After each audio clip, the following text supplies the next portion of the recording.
तस्वीरें ओमकारेश्वर से आप देख रहे हैं कि 12 ज्योतिर्लिंगों में ओमकारेश्वर ज्योतिर्लिंग का जो है वो चौथा स्थान है, जहां नर्मदा नदी के तट पर भगवान ओमकारेश्वर तथा भगवान ममलेश्वर विराजमान है। हिंदू धार्मिक मान्यताओं के अनुसार सभी तीर्थ करने के उपरांत ओमकारेश्वर तीर्थ पहुंचकर मां नर्मदा नदी के किनारे स्नान कर भगवान ओमकारेश्वर का जलाभिषेक करना अनिवार्य माना जाता है। तो ये तस्वीरें आप देख सकते हैं कि किस तरह से सीएम शिवराज सिंह चौहान जो है वो इस वक्त ओमकारेश्वर में मौजूद है, और इससे थोड़ी देर पहले आपने देखा था कि यज्ञ पूजन हो रहा था। पूजा करने के बाद 108 फीट ऊंची जो ये मूर्ति है इसका अनावरण होगा। आदिगुरु शंकराचार्य की मूर्ति आप देख पा रहे हैं।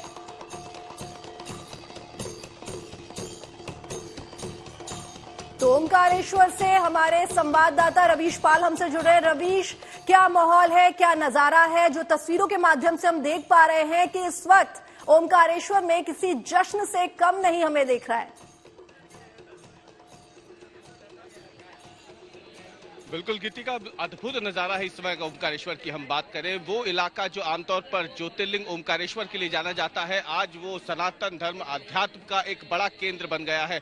तस्वीरों में अगर हम देखें तो आपको समझाने की कोशिश करते हैं कि दरअसल ये जो प्रक्रिया अभी चल रही है इसे कहते क्या है। आपको बताया कि सबसे पहले यहाँ पे जो साधु संत आए हुए थे उनके साथ शिवराज सिंह चौहान जो कि मुख्यमंत्री, और क्योंकि उन्हीं का ये उनका सपना था, उनकी परिकल्पना थी कि हम यहाँ पर इस तरीके से अध्यात्म का एक बड़ा केंद्र ओमकारेश्वर को विकसित करें, तो उसी के तहत ये जो अद्वैत लोक है इसको 2 चरणों में यहाँ बनाने की स्वीकृति मिली। आज जो कार्यक्रम है वो अद्वैत लोक के पहले चरण के उद्घाटन का, लोकार्पण का कार्यक्रम है। पहले चरण में ये जो दुनिया की सबसे बड़ी जगत गुरु आदि शंकराचार्य की प्रतिमा है 108 फीट की अष्ट धातु से बनी हुई, उसका लोकार्पण होना है। इसका जो द्वितीय चरण है वो करीब 2100 करोड़ रुपए की लागत से बनने वाला अद्वैत लोक होगा, जिसमें जगत गुरु शंकराचार्य जी की जो पूरी जीवनी रही है उसे दिखाया जाएगा। यहाँ पे लेजर और sound, light and sound show होंगे। इसके अलावा तमाम सनातन धर्म को लेकर के, एकात्म मानववाद को लेकर के क्या परिकल्पना थी जगत गुरु शंकराचार्य की, इसके अलावा कैसे उन्होंने केरल से अपनी यात्रा शुरू की थी। वो अपने क्योंकि गुरु को ढूंढते हुए यहाँ पहुंचे थे ओमकारेश्वर में, तो केरल से ओमकारेश्वर, और फिर ओमकारेश्वर के बाद जब वो शंकराचार्य बने, वो जगत गुरु जब कहलाए, तो उन्होंने देश के अलग अलग कोनों पे जाकर के, देश के अलग अलग हिस्सों में जाकर के न केवल सनातन धर्म की एक अलख जगाई, बल्कि उन्होंने कई पीठों की स्थापना भी की। और इसीलिए देश के अलग अलग कोनों से यहाँ पे जो है साधु संतों को आज न्योता दिया गया है। और पूरी जो परंपरा है, आपको बताएं कि जो शैव परंपरा है उसी के तहत आज ये पूरा लोकार्पण कार्यक्रम हो रहा है।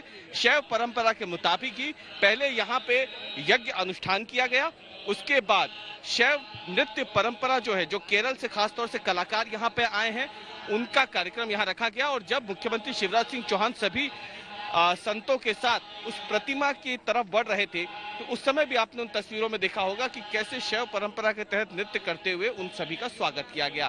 और अब आपको बताएं कि अगला कार्यक्रम यहाँ पे क्या होगा। अगला कार्यक्रम यहाँ पे होगा कि यहाँ से सीधे जो है इस प्रतिमा के ऊपर वो लिफ्ट जो लगी हुई है, उस लिफ्ट के साथ मुख्यमंत्री ऊपर जाएंगे, साधु संत उनके साथ रहेंगे, और वहां पे जाके उस प्रतिमा का लोकार्पण कार्यक्रम खत्म हो जाएगा। जिसके बाद यहाँ से अलग जो दूसरा एक स्थान तय किया है जहाँ पे मुख्यमंत्री शिवराज सिंह चौहान का भाषण भी होना, स्पीच होनी है, वहां पे ये सभी लोग जहां से चले जाएंगे। तो ये कार्यक्रम करीब आधे घंटे का और यहाँ पे बचा है, और उसके बाद ये प्रथम चरण जो है इस अद्वैत लोक का, ये यहाँ पे संपन्न हो जाएगा, पूरा हो जाएगा। जी रवीश, एक सवाल था कि जो एकात्म धाम है, माना जा रहा है कि काफी हाईटेक है, तो इसके बारे में थोड़ा जानकारी दीजिए। देखिए, आपको बताएं कि अभी ये बन के तैयार नहीं हुआ है। हाईटेक जरूर होगा, हम आपको बता दें ये कि हाईटेक जरूर होगा एकात्म धाम जब पूरी तरीके से बन के तैयार हो जाएगा। लेकिन अभी की हम तस्वीरों की दिखाएं तो अभी सिर्फ ये मूर्ति बन के तैयार हुई है। मूर्ति के आगे का जो दूसरा चरण है उसका आज भूमि पूजन होगा। भूमि पूजन होने के बाद ही जो है यहाँ पे ये पूरा जो दोनों चरण हैं अद्वैत लोक के, एकात्म मानववाद की जो प्रेरणा स्थली है एक तरीके से देखा जाए ओमकारेश्वर, तब जाकर के पूरा होगा। तो जो आपने बात की हाईटेक, तो बिल्कुल आपको बता दें कि यहाँ पे आधुनिक तकनीकों का इस्तेमाल किया जाएगा। लाइट एंड साउंड शो होगा, 3D एक तरीके से नौका विहार होगा। आपको ऐसा अनुभव होगा, आप नाव में यहाँ बैठेंगे, यहाँ एक कृत्रिम झील बनाई जाएगी, उसमें नाव में बैठ करके आपको जिस तरीके से उनका पूरा सफर रहा है, सनातन धर्म का जो सफर रहा है इस देश में, वो तमाम चीजें 3D फिल्मों के जरिए यहाँ पे दिखाई जाएगी। 500 लोगों की बैठने की क्षमता वाला एक थिएटर यहाँ पे होगा, जिसमें जगत गुरु शंकराचार्य जी की जो पूरी जीवनी है, जो उनका पूरा जीवन है, कैसे उन्होंने सनातन के लिए अब समर्पित कर दिया था, सनातन की अलग और उसको चेतना जगाने के लिए समर्पित कर दिया था, वो सभी उस थिएटर में फिल्म के जरिए दिखाया जाएगा। तो जब ये पूरा लोक बन के तैयार हो जाएगा करीब 2100 करोड़ रुपए की लागत से, तो यहाँ पे न केवल ओमकारेश्वर ज्योतिर्लिंग, बल्कि इस ओमकारेश्वर शहर में ये अद्वैत लोक पर्यटक की दृष्टि से अगर देखा जाए तो एक बड़ा केंद्र बन करके तैयार होगा।